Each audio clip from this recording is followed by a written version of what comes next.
অনেক খেয়েছেন, এবার নতুন কিছু ট্রাই করুন, ভেটকি ভাপা।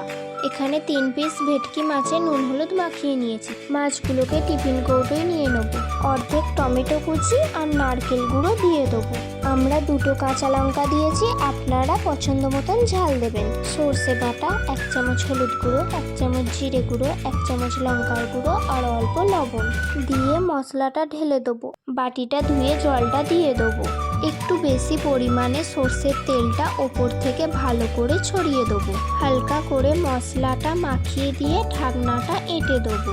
হাফ কড়াই জল দিয়ে হাঁড়ি বসানোর স্ট্যান্ডের ওপর টিফিন কৌটোটা চাপিয়ে ঢাকা দিয়ে দেবো। 15-20 মিনিট পর টিফিন কৌটো নামালেই রেডি ভেটকি ভাপা। রেসিপিটা ভালো লাগলে লাইক, শেয়ার, সাবস্ক্রাইব করবেন।